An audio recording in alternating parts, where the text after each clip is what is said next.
During a high-stakes flight aboard Air Force One, President Donald Trump issued a direct order for an unexpected mid-flight course change. What happened next stunned everyone on board. The pilot, a proudly liberal airman, refused. The tense standoff at 30,000 feet left the crew and passengers in disbelief. Why would a pilot defy a sitting president? And what did this mean for the commander-in-chief's authority in his own aircraft? The shocking exchange, captured on camera, has since divided the country over whether the pilot was courageous or completely out of line. It had started as a routine trip. President Trump, now the 47th President of the United States, had just finished a fiery speech in Texas and was heading back to Washington, D.C. The skies were calm. The cabin was quiet. Everything felt predictable until a confidential phone call changed the atmosphere instantly. The president had received urgent intelligence. A loyal American whistleblower, hiding in a small Missouri town, was prepared to expose a plot that could shake the nation to its core. And according to the report, the whistleblower wouldn't survive until morning. Trump rose from his seat, eyes sharp, and walked toward the cockpit with steady confidence. "We're changing course," he said. "We're going to Missouri. This is bigger than any headline." But instead of hearing "Yes, Mr. President," something chilling happened. Captain Dean Wallace, a decorated Air Force veteran, stared back with a cold, unmoving expression. "I'm afraid I can't do that, sir." The cabin fell silent. A direct presidential command had just been denied at cruising altitude. The air felt heavy. Secret Service agents subtly shifted their stance. Staffers exchanged uneasy looks. Trump's expression remained firm. He didn't need to shout. "Captain, I am the President of the United States," he said evenly. "This is a direct order." Wallace's jaw tightened. "I understand, sir, but my orders say otherwise."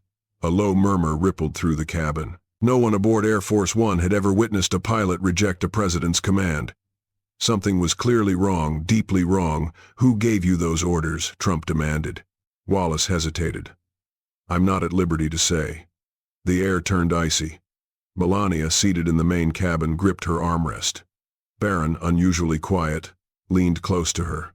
The crew began to realize this wasn't a disagreement over policy. This was a threat, and a dangerous one. Trump turned to his security detail. "Get me the flight log, and patch me through to NORAD now." Far below the clouds, unseen eyes were tracking Air Force One's every movement. Minutes later, a young intelligence officer handed Trump a sealed file. Inside was something few presidents had ever seen mid-flight: a national threat advisory, along with a list of compromised officials. Captain Dean Wallace's name appeared on the list. Trump's face hardened. He looked toward the cockpit, then back at his closest aides. "We have a traitor flying this plane." Gasps erupted. Melania's eyes filled with tears. Barron whispered, "Dad, are we going to crash?" Trump knelt beside him. "Not on my watch." He stood, composed and resolute, and spoke into a secure line. "This is the president. Initiate redirect protocol. We may need to override cockpit control." The words had barely left his mouth when Air Force One lurched violently, not because of weather, not because of turbulence, but from a sudden, deliberate maneuver. The pilot had activated manual lockout. Captain Wallace's voice crackled through the intercom, cold and unapologetic. "I'm sorry, Mr. President. You're not going to Missouri. Or anywhere else." Panic rippled through the cabin. But Trump didn't flinch. "If he's working for the enemy," he told his staff, "then we fight with truth, courage, and everything we've got." The battle for control had officially begun. While Air Force One cut silently across the sky, forces far darker celebrated below. In a fortified compound in San Francisco, a circle of wealthy liberal elites monitored the flight in real time. Senator Carla Benton leaned back, a thin smile spreading across her face. "It's working," she whispered. "He'll never reach Missouri." They had paid Captain Dean Wallace handsomely. For them, stopping Trump meant keeping their secrets, buried secrets involving foreign deals, election tampering, and the misuse of federal funds. And now, a whistleblower in Missouri was ready to expose everything. But he trusted only one man to bring the truth forward: Donald J. Trump. Back on the plane, Trump's chief of staff leaned close and murmured, "Sir, if we don't reach him before sundown, he disappears." Trump's eyes locked on the sealed cockpit door. His voice was low but burning with resolve. "Then we'll break that door down if we have to." Outside, the sun dipped lower on the horizon. Time was running out and one man's determination was about to collide with the full weight of corruption. As the crisis escalated, Melania slipped quietly into the rear cabin. Alone, she reached into her purse and pulled out a small cross, her mother's. It had always been her anchor in moments like this. Kneeling beside her seat, she whispered, "God, protect my husband, protect this country, expose those trying to destroy him." Tears slid down her cheeks. Baron, still just a teenager, walked in silently and knelt beside her. He didn't speak. He simply placed a gentle hand over hers. Elsewhere on the plane, crew members gathered in uneasy silence. Air Force One, the ultimate symbol of American power, had somehow become a battleground. Finally, an elderly steward named Paul, a veteran who had served 3 presidents, broke the silence. "I've never seen anything like this," he said. "But this man, this president, he doesn't run from darkness. He walks straight through it." The atmosphere thickened with emotion. Everyone felt it because this was no longer about politics. It was about life, truth, and a leader willing to risk everything to protect both. In a sealed communications room, Trump was handed a secure satellite phone. Static buzzed, then cleared. "Mr. President, it's me. I don't have long." It was the whistleblower. He was hiding inside a small church in rural Missouri. "The documents are real, sir. Names, bank accounts, dates. It connects all of them. But someone is following me." "Hold on," Trump said, "we're coming." "But they've paid off the pilot. You're not safe either. I've got one backup plan," the whistleblower whispered, voice trembling. "But you need to land in Missouri before sunset or I'm gone." And so is the truth. Suddenly the line went dead. Trump stared ahead, the weight of the moment settling over him. Trump stared at the silent phone. The room had gone dead still. Even the hum of the engine seemed to fade under the weight of what the whistleblower had just revealed. He straightened, taller than before. "Get me away into that cockpit," he told his agents. "I don't care how. We're landing in Missouri. This country's future depends on it." And in that instant, America's 47th president became something rarer than a leader. He became a warrior for truth at 30,000 feet. The Secret Service moved quickly. They tried the cockpit, door locked, sealed, barricaded from the inside. "This isn't standard protocol," Agent Miller whispered. "Even in emergencies, the president must have override access." But there was no override. Captain Dean Wallace had prepared for everything. Trump didn't shout. He simply said, "Find another way in." The flight crew stood frozen, too stunned to speak. A stewardess whispered to a young agent, "Why would the pilot do this?" "He's been paid," the agent replied grimly, "by people who would rather burn this country down than let Trump expose the truth." Below them, Missouri was slipping further out of reach. Their window of time was closing. Back in the cabin, Trump took Melania's hand. "We've come too far for them to win now." She nodded and began to pray again. A flight technician approached. "Mr. President, there might be a way, a service crawl space under the flight deck." Trump's eyes didn't waver. "Then lead the way." At 30,000 feet, the President of the United States was preparing to crawl through a maze of wires and metal to save a truth big enough to save a nation. Beneath the floor of Air Force One, narrow maintenance tunnels ran like hidden veins. No president had ever entered them until now. Trump's knees pressed against cold steel as he moved forward. Behind him, Agent Miller followed with a flashlight. They were only feet away from the cockpit. Above them, Captain Wallace adjusted the controls again, intentionally steering farther east, away from Missouri. Into a private radio channel, he said, "He's not getting there. I've got everything under control." But he had no idea who was crawling just beneath his boots. Trump's heart pounded not from fear, but from purpose. Every inch forward was a battle against steel, time, and betrayal. His suit tore, his hands scraped, but none of it mattered. He wasn't crawling for power. He was crawling for truth, for the whistleblower, for the country. Suddenly, Agent Miller whispered, "Sir, here. A service hatch just under the cockpit floor." It's thin, we can breach it. Trump looked up. Then let's finish this. At that moment, the most powerful man on earth wasn't at a desk or behind a podium. He was crawling through shadows, fighting with his bare hands for the soul of a nation. With a sharp metallic pop, the panel in the cockpit floor blew open. Startled, Captain Wallace spun around just in time to see President Donald J. Trump rising through the floor like a lion breaking out of the earth. The air in the cockpit snapped with tension. Trump's expression was calm but blazing. "You're not in charge here," he said quietly. "I am." Captain Wallace lunged for the radio, but Agent Miller was faster. In one swift move, he disarmed and subdued him. "You're under arrest for treason," Miller growled. Wallace froze, stunned. He had expected resistance, but not this. Trump slid into the co-pilot's seat, catching his breath. "Now," he said, "we're going to Missouri." Inside the cabin, cheers erupted as word spread that they had taken back control. Trump looked out at the clouds, whispering, "We're not done yet." Below them, the sun brushed the edge of Missouri. Time was still slipping away, but Trump was back in command, and his fight for truth was about to land where it mattered most. Trump gripped the flight controls beside the co-pilot. He wasn't trained as an aviator, but his focus, resolve, and ability to steady a crisis were unmatched. "We'll be over Missouri airspace in 22 minutes, the co-pilot whispered. Trump nodded. "Get us there. No more mistakes." In the corner of the cockpit, Captain Wallace sat cuffed and silent, seething. His meticulously planned operation, funded by wealthy political operatives, had completely collapsed. He had gambled everything on stopping Trump, and lost.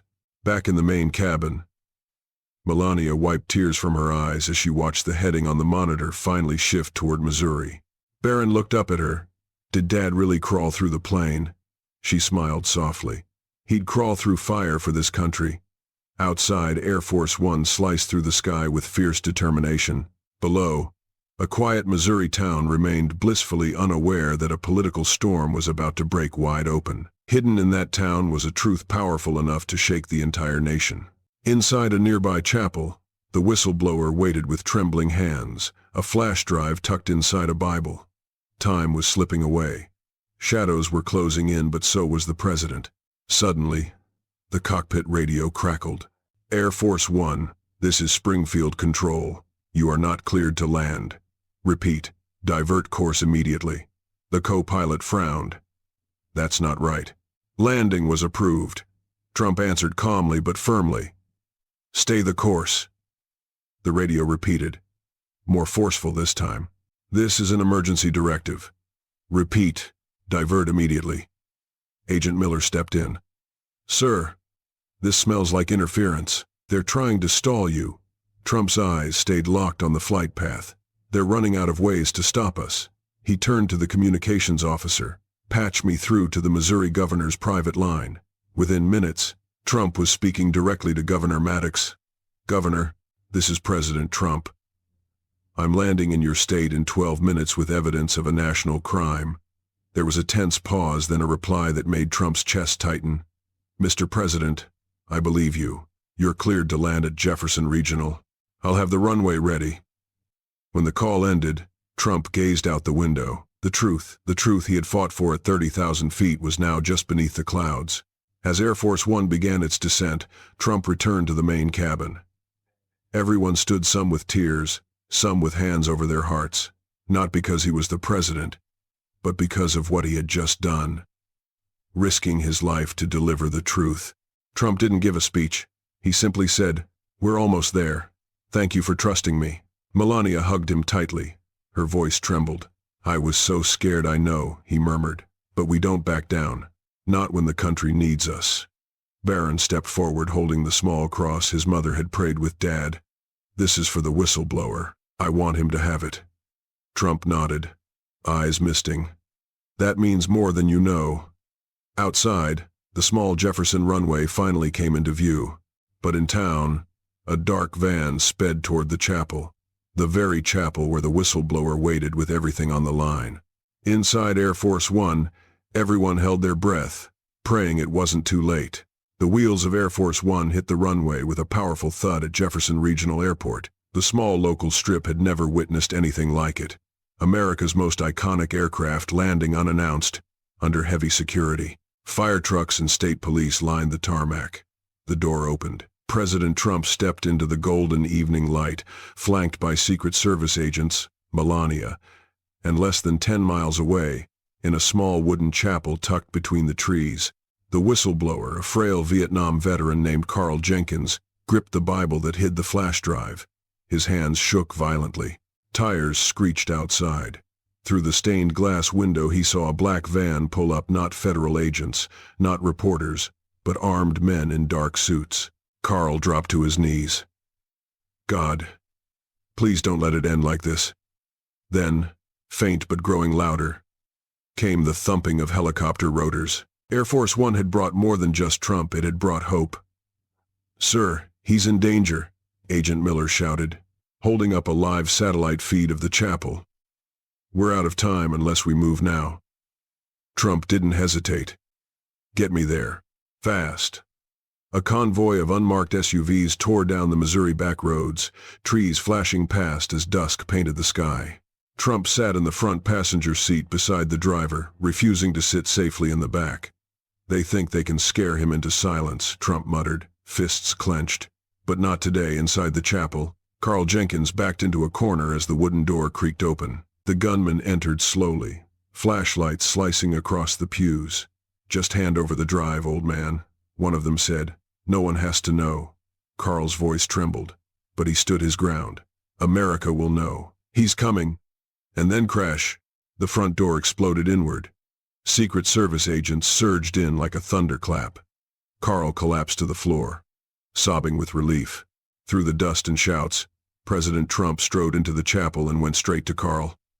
"You held the line," Trump said, kneeling beside him. Carl looked up, eyes overflowing. "I knew you'd come." Tears streamed down the veteran's face as he pulled the flash drive from inside the old Bible. His hands no longer shook from fear but from the weight of finally being heard. "I waited 12 years, he whispered. "They buried everything. But it's all here." Trump accepted the flash drive as if it were glass. Melania and Barron stood quietly behind him, eyes fixed on Carl. "I couldn't trust anyone else," Carl said. "They tried to buy me, threaten me, but I knew you'd do the right thing." Trump placed a hand on his shoulder. "You didn't just protect evidence, you protected America." Outside, the sirens faded. The van was gone. The gunmen were in custody. The sun dipped behind the hills, and in that small chapel, something sacred had happened. A forgotten veteran had given the president a second chance to save a nation. As Trump rose with the flash drive, a weight seemed to lift, not completely, but enough. And for the first time all day, he allowed himself a small smile. The truth was alive. And finally, it was in the right hands. Back inside the black SUV, Trump held the flash drive tightly.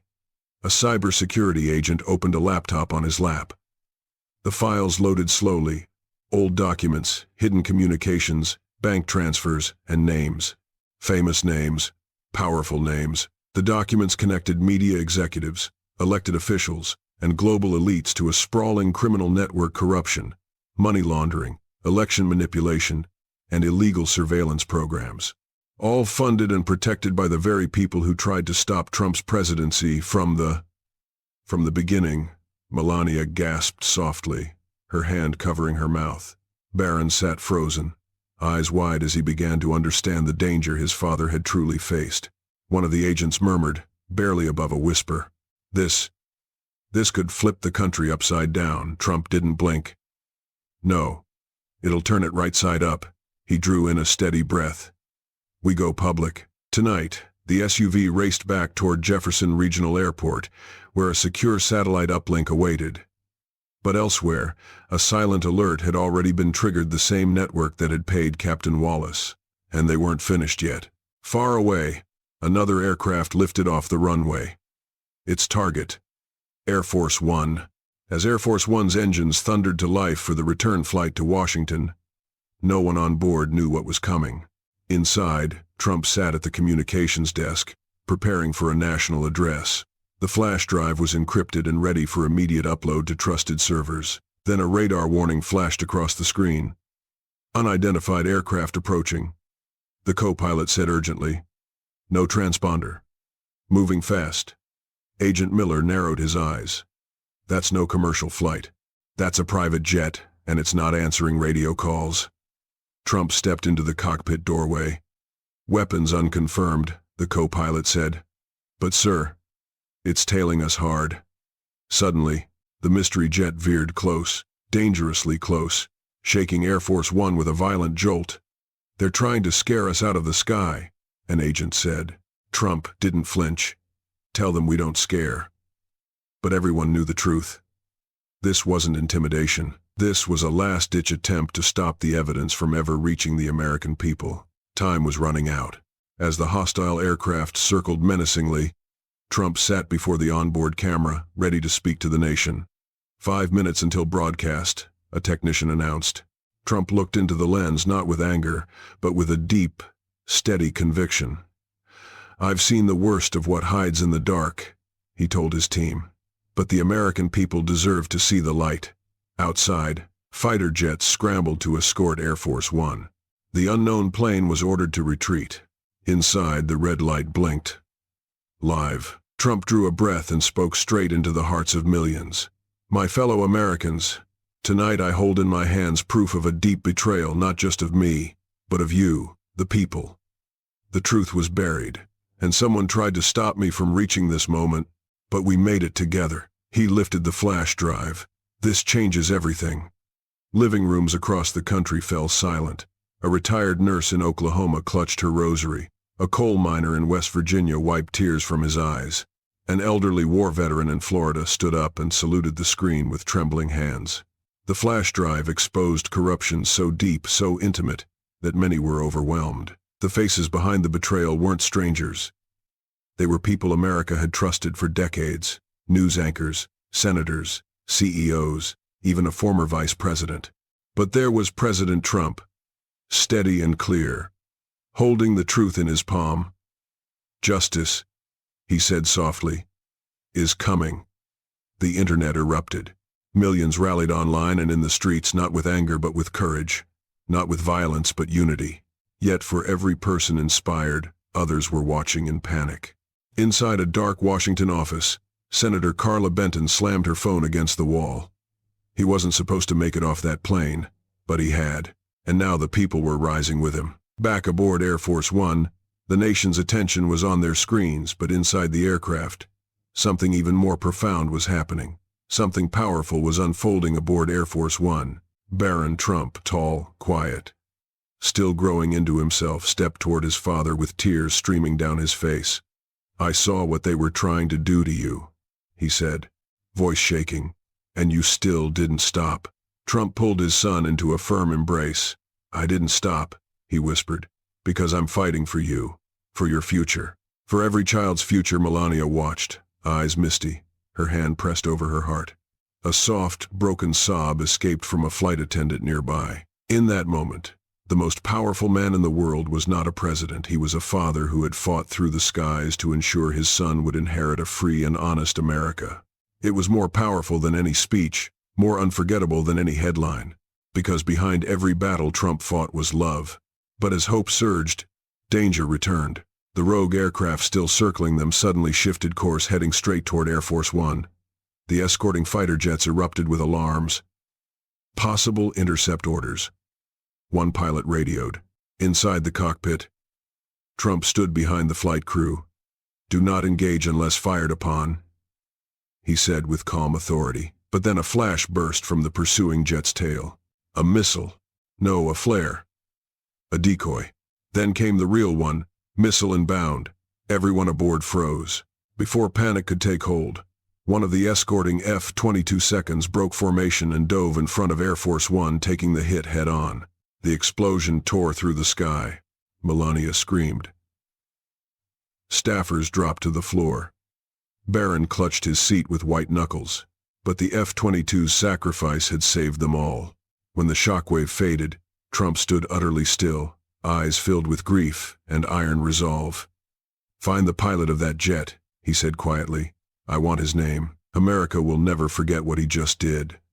No one on board would forget either, not the terror, not the sacrifice, and not the mission still ahead. Minutes later, NORAD's voice broke through the comms, wavering, Air Force One, this is NORAD. F-22 call sign Eagle 6 has been lost. Pilot confirmed. Kia silence consumed the plane. Trump placed a hand over his heart. Melania bowed her head. Barron wiped tears from his cheeks. Name? Trump asked softly. The comms officer replied, voice trembling. Captain Miguel Reyes, 28 years old, son of a Cuban immigrant, first in his family to serve. Trump closed his eyes. Patch me through to his parents. Moments later, an older woman's trembling voice filled the cabin. Mr. President, this is Mrs. Reyes. Trump spoke gently, voice thick with emotion. Your son gave his life to save mine, and everyone aboard this plane. He's a hero, not just to me but to this nation. The woman sobbed. He believed in you. He said, if you won again, America had a chance. Trump's voice cracked for the first time that day. And because of him, it still does. Every soul on Air Force One wept quietly, not for a president, but for a mother's son and a country worth dying for. But the mission wasn't over. Cyber attacks slammed Trump's servers. Powerful figures were trying to erase the truth before it spread. Sir, we need to place this evidence with someone who can't be silenced, the cybersecurity agent warned. Trump nodded and walked toward the onboard press room. Inside waited 5 journalists, including 2 from networks that once smeared him relentlessly. Trump held up the flash drive. I'm trusting the American people with this, he said. No spin. No edits. Just facts. Show everything. The reporters stared in disbelief. One choked up, Mr. President. After today, I'll never see you the same again. Trump smiled faintly. Just see the truth. That's all I ever wanted. Minutes later, the broadcast went live, uncut, unfiltered. And across America, families cried. Enemies paused. Even critics whispered, he did it. In that moment, Donald Trump was not just a president. He was the keeper of America's last honest flame. But not everyone celebrated. Inside a sleek glass tower in D.C., Senator Carla Benton slammed her fist on her desk. This wasn't supposed to happen. A billionaire tech mogul snapped back. We controlled everything, the pilot, the airspace, the digital systems. Then why, she screamed, is my phone melting from reporters asking about Swiss accounts and covert deals? Because the evidence was real, and America had seen it. An aide stumbled in.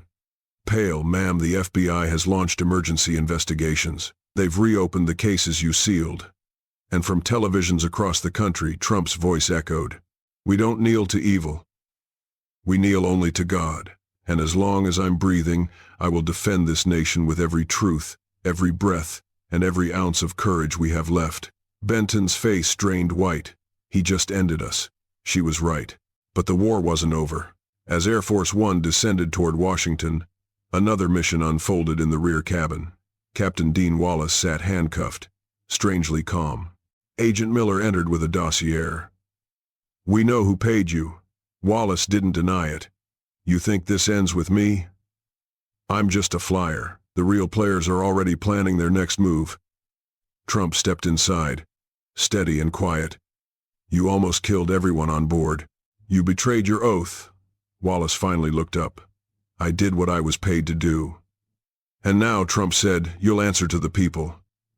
Outside, a second plane met them mid-air, packed with U.S. Marshals. The 2 aircraft linked via secure ramp, a rare, dangerous maneuver. As agents marched Wallace away, Barron watched from the window. Dad. He looked proud of what he did. Why? Trump rested a hand on his son's shoulder. Because evil always believes it's winning. Right until the truth shows up. And the truth had just landed. By the time Air Force One touched down at Joint Base Andrews, the nation had transformed. Crowds lined the streets waving flags and signs reading "Truth wins and we believe again." Inside a small diner in Georgia, an old man stood from his table, tears streaming. I haven't stood for a president in 30 years, but I'm standing now. Carl Jenkins, the whistleblower, was flown to D.C. under full protection. Limping slightly, gripping his Bible, he met Trump at the White House steps. You did more than you know, Trump told him. You may have just saved the Republic. That night, Carl was given a room in the Lincoln bedroom, an honor no civilian had received in decades. Across America, parents tucked their children in bed feeling something they hadn't felt in years. Safe, heard, proud. It had been the longest, most dangerous day of Trump's life, but also one of the most meaningful. In the White House garden, Melania sat beside him holding his hand. Barron played nearby. For once, everything was still. A military officer approached. Mr. President. Final update. Wallace and all co-conspirators are in custody. Documents delivered to the Justice Department. The people know. The tide is turning. Trump looked up at the night sky. Good. Let the truth do what it always does. Set us free. Then, unexpectedly, fireworks exploded above Washington, launched by private citizens in celebration. Barron whispered. Is it over now? Trump pulled him close. No, son. It's just beginning. But we're not alone anymore. And as the sky glowed red, white, and blue, tears filled the eyes of millions. Because this wasn't just a political victory, it was the rebirth of something sacred. A president's love for his people, a nation's love for the truth, and the quiet, steady hope that freedom always finds a way. The next morning, Trump received a handwritten letter from Rosa Reyes, the mother of Captain Miguel Reyes, the F-22 pilot who gave his life to save Air Force One. In the silence of the Oval Office, he read it aloud. Dear Mr. President, my son believed in duty, faith, and sacrifice. He told me that if he ever had to choose between comfort and courage, he'd choose courage because that's what you showed him. Yesterday, he followed your lead, and I'm proud of him. Thank you for reminding him, and all of us, what America truly stands for. Trump wiped away a tear, walked outside, placed the letter at the base of the American flag, and saluted. Later that day, he ordered the Medal of Honor be awarded to Captain Reyes, posthumously. The nation watched in silence as a mother and a fallen son reminded America what true love of country looks like. The flash drive had done its job. Investigations erupted nationwide. Corrupt officials were indicted. Even networks that once mocked him began airing the truth. But something even greater happened. Churches filled. Families reunited. Neighbors talked again. It wasn't just political, it was personal. That evening, Trump addressed the nation from the steps of the Lincoln Memorial, not speaking of revenge, but renewal. We will not be defined by the evil that tried to divide us, he said. We will be remembered by how we stood back up together. Millions watched. A farmer in Kansas, a single mother in Detroit, a war widow in North Carolina, all wiping tears. They weren't just watching a president. They were watching a man who risked his life to protect their future. Later, Air Force One took off again, headed to a quiet memorial in Missouri for Carl Jenkins. The whistleblower had passed peacefully, just hours after delivering the truth. Melania, Barron, and Trump's closest staff traveled with him. No reporters, no cameras, just gratitude. Carl's Bible rested beside his casket. Barron placed his mother's small cross inside it. Thank you, he whispered. Trump stood over the grave, voice breaking. This man saved more than our country. He saved our soul. A choir of children sang God Bless America. People wept not from sorrow, but from something reborn. Flying home, Trump looked out the window of Air Force One. They tried to take everything, he whispered, and we gave them grace instead.